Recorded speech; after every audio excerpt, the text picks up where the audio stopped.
Silakan berdiri.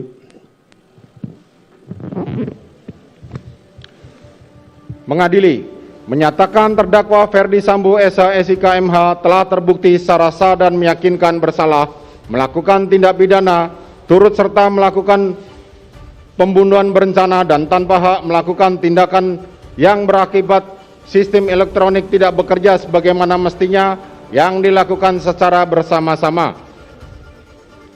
Menjatuhkan pidana kepada terdakwa tersebut oleh karena itu dengan pidana mati. Memerintahkan terdakwa tetap berada dalam tahanan, menetapkan barang bukti tetap terlampir dalam berkas dikembalikan kepada penuntut umum untuk digunakan dalam perkara lain. Menetapkan terdakwa tetap berada dalam tahanan.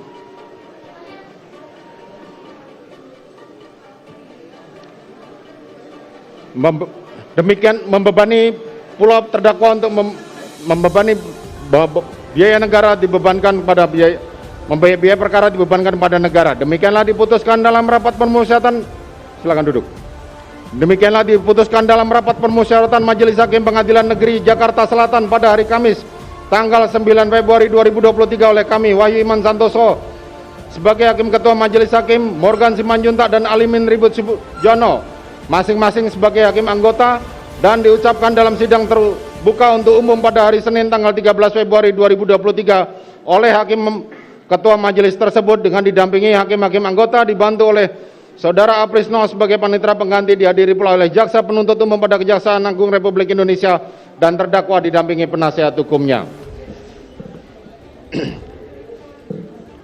Demikian para pihak baik penuntut umum maupun penasihat hukum maupun terdakwa. Adapun dalam kasus pembunuhan berencana Brigadir J, Putri Chandrawati, Richard Eliezer, Pudihang Lumiu atau Baradae, Ricky Rizal atau Bribka RR, dan Kuat Ma'ruf turut terlibat. Putri Chandrawati adalah istri dari Sambo. Sementara itu baik Bribka RR, Baradae maupun Brigadir J adalah ajudan Sambo kala menjabat Kadif Propam Polri. Lalu Kuat Ma'ruf adalah sopir keluarga Sambo. Pembunuhan terhadap Yosua terjadi pada Jumat, tanggal 8 Juli tahun 2022 di rumah dinas Sambo nomor 46 di Kompleks Polri, Duren 3, Jakarta Selatan. Richard dan Sambo disebut menembak Yosua.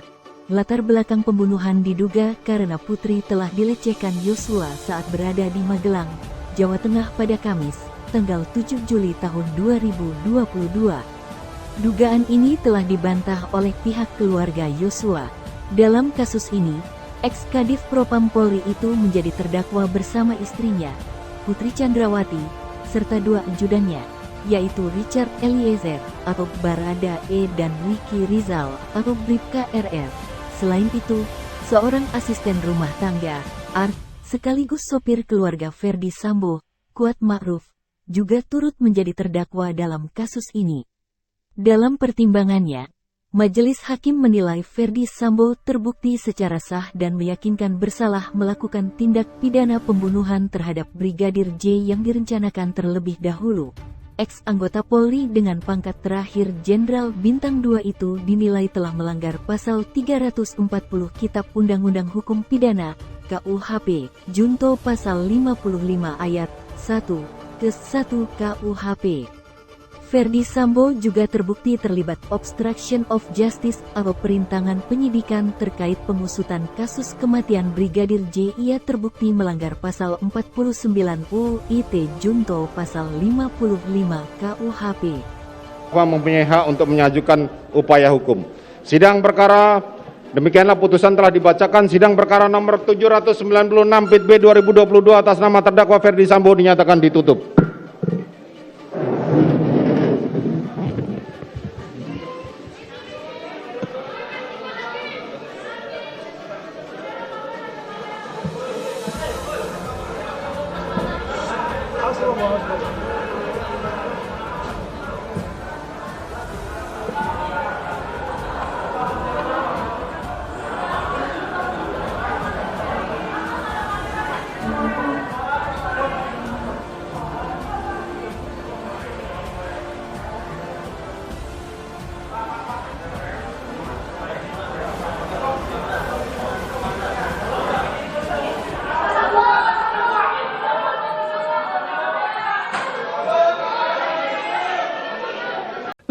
sekarang ini, hukum itu gini, kan ada fakta persidangan, masing-masing mendalilkan. Ya. Ican mengatakan Sambo nembak. Nah, tinggal bersesuaian nggak dengan ahli tadi yang songsong peluru, merek peluru, kaitkan juga dengan keterangan Romer dan lainnya, ya. Nah, hakim malah mengatakan dengan sarung tangan hitam. Lengkap ya. juga ya, itu waktu disangkal oleh proses itu kita nggak ada masalah. Tapi kan sekarang gini, ketika ada masalah, kita selesaikan di hakim. Hakim itu keluar namanya vonis. Ya, orang sudah susah, vonis apa vonis, susah ngomongnya. Putusan. Ya. Putusan itu kalimatnya gini. Pernyataan hakim yang diucapkan dalam persidangan yang terbuka untuk umum untuk menyelesaikan masalah. Ya. Artinya ada masalah. Sambo nggak nembak. Sambo nyuruh hajar aja. Nah sekarang kan hakim dari fakta persidangan menjadi fakta hukum. Hakim kita harus hormati. Bahasa hukumnya res judicata pro rata habetur. Itulah putusan agak benar sebelum dibatalkan. Artinya apa? Ketika si hakim menyatakan Sambo menembak, ya itulah hakim. Versi jaksa mengatakan A, versi penasihat mengatakan B, sekarang hakim mengatakan C, ya sudah selesai. Kalau nggak puas, silakan jaksa banding. Tapi saya betul meyakini sejak awal kan di metode katakan ada penembak lain, sedangkan penembak lain di ruang itu tidak ada pilihan. Kalau nggak Putri, ya Sambo. Kalau nggak Sambo, KM atau RR. KMR malah menyatakan tidak tahu. Ya. Nah artinya apa? Di situ yang pegang senjata siapa? Hakim dengan teliti ajas patia ya, patut teliti hati-hati. Bagus sendiri kalimatnya, pegang senjata, sarung tangan. Pak itu di pertentangan. Hakim mengambil kesimpulan, dia menggunakan senjata. Artinya pertimbangannya sangat tepat, teliti dan jelas. Jadi menurut saya ini tidak akan terbantahkan.